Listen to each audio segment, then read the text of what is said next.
Welcome to the post-apocalyptic era of electronic component distribution. In 2026, this industry is no longer about simple buying and selling. It's a high-stakes survival game of scale hegemony versus local evolution. Today, we're dissecting a $60 billion capital watershed, not just another mediocre annual report. This is your HDIN Research Survival Guide.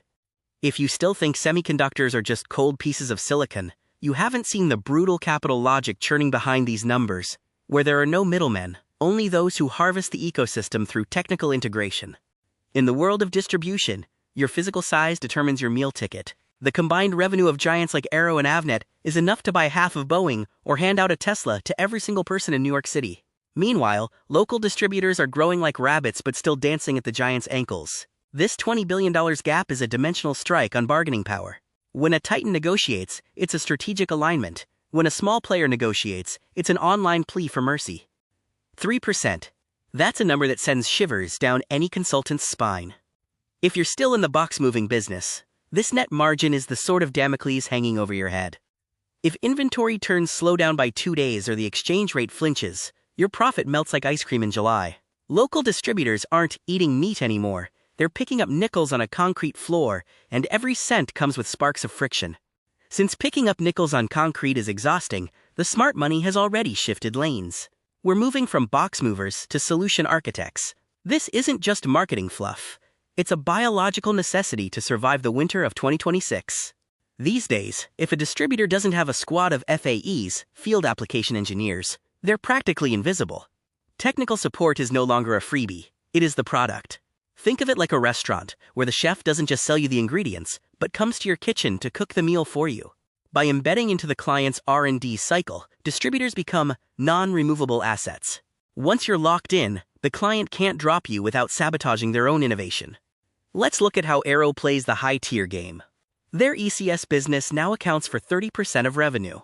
They aren't just selling chips, they're selling cloud security, infrastructure, and digital sovereignty. This diversification creates a long-tail effect that keeps them healthy, even when the semiconductor cycle hits a downturn. It's like having a private jet while everyone else is fighting for an umbrella in a hurricane. Avnet's strategy is dominate the giants, nurture the ants. Their Farnell division handles the small fry in the R&D stage. While a single order might not cost more than a hot pot dinner, the margins are astronomical. It's like owning a massive wholesale warehouse while simultaneously running a high-priced convenience store at the front door. This full-cycle coverage makes Avnet the universal nanny from the lab to the assembly line.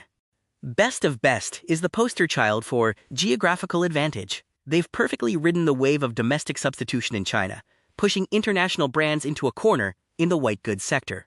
Their 15.7% growth wasn't a gift. It was earned by being the marketing vanguard for domestic IC houses and solving the MCU anxiety of appliance makers. It proves that in local skirmishes, proximity often beats global scale. Time for the cautionary tale. Infotronic's debt-to-asset ratio is at 97.53%. That's not just walking a tightrope. That's performing ballet on a needlepoint. With the top 5 customers controlling over 60% of revenue, one breakup would turn their financial report into a disaster movie. High leverage plus high concentration isn't business. It's a kamikaze mission with the company's future. Willis Array chose the hardest bone to chew. Automotive.